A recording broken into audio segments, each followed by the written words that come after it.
Hi there, welcome to English Now, Unit 15. Today we'll learn lots of useful things.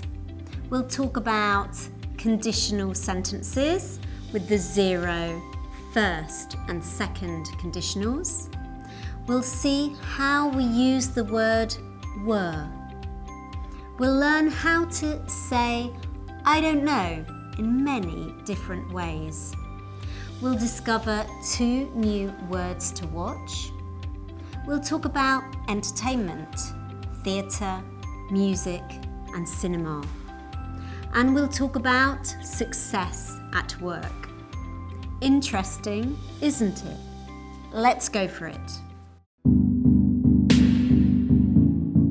I was thinking, what would you do if you won €1,000?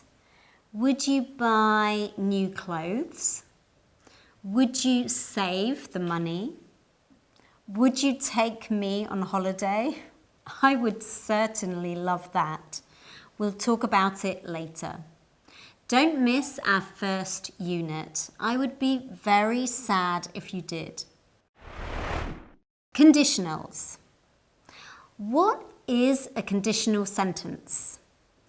A conditional sentence is a sentence that contains 2 actions that depend on each other.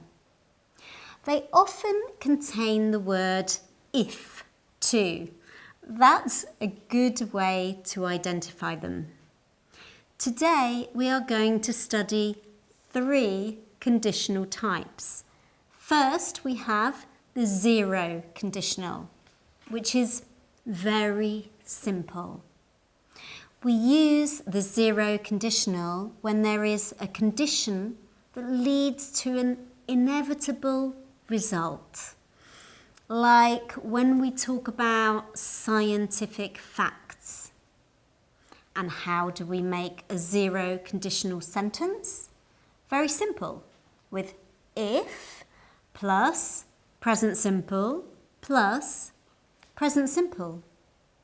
For example, if you heat water to 100 degrees centigrade, it boils. Pay attention to the structure. If you heat, present simple, water to 100 degrees, it boils, present simple. It will happen for sure. Is a scientific fact.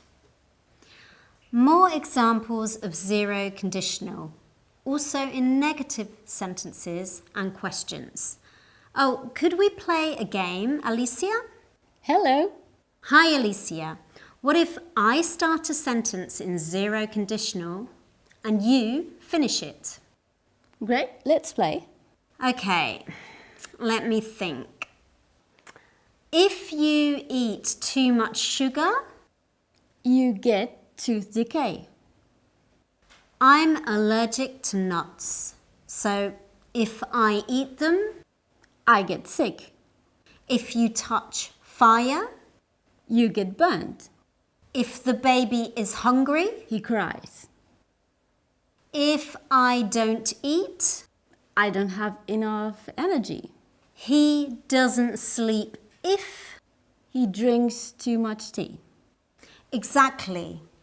Notice that here, if doesn't go at the beginning of the sentence. That's fine and correct too.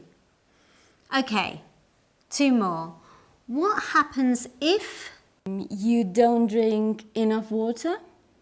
Does your mother get angry if? You're late. Yes, she does. It's a scientific fact. It happens every time. Thanks, Alicia. My pleasure. Okay, that was the zero conditional. Let's talk about the first conditional now. We use it to talk about the future and about situations in which it's very probable that the condition happens. This is the magic formula. If plus present simple plus future simple with will. In fact, you probably remember this structure from when we studied the future simple. For example, if he has time, he'll go. If you study, you'll pass the exam. If it's sunny, we'll go for a walk.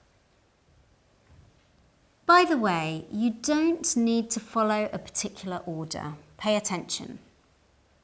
I'll make you a coffee if you do this for me. I'll buy you a drink if you take this call. He'll pay you extra if you don't complain. If she doesn't like it, she'll leave. And what about questions with the first conditional? Look. What will you do with the money if you receive it? Will you get a cat if your parents say yes? Where will they live if they sell their house? What will he do if she calls him again? Quite simple, right? Finally, let's talk about the second conditional. We use it to talk about things in the future that are probably not going to be true, like dreams. So we're talking about hypothetical situations. This is the structure you need to follow to use the second conditional. If plus past simple plus would plus infinitive without to. Don't be scared. It's not that complicated. Pay attention. If I won the lottery, I would travel the world. We have if, we have a verb in past simple, won the lottery, and we have would plus infinitive without to, would travel the world. If I won the lottery, I would travel the world. There is a condition and a result for a hypothetical situation. That's the second conditional. Let's see some more examples. If I were a man, I would never wear high heels. If he had a better job, things would be easier. I would tell him what to do if he was a child. If he didn't have a car, he would have to go by bike. If I had a house with a big garden, I would have a horse. And it's very easy in the negative and question forms. Have a look at these examples. If I didn't work, I would watch TV all day. If he wasn't so boring, I would like him more. I wouldn't buy a house if I had the money. What would you say if I told you that I'm an astronaut? What would they think if I went to the party disguised as an elephant? Well, they wouldn't let me in, I think. Okay, that's enough for now. We won't talk about the third conditional today. That would be too much. Great job. See you in a minute. Look at this sentence. If I were rich, I would buy a house. We use were as a subjunctive idea. If I were. In everyday English, you hear many people say, if I was. But technically, that's incorrect. Remember, if I were. As in that old song that goes, if I were a rich man, dibby-dibby-dibby-dibby-dibby-dibby-dibby-dum. That's a good tip for you to remember this, isn't it? So when in doubt, just sing.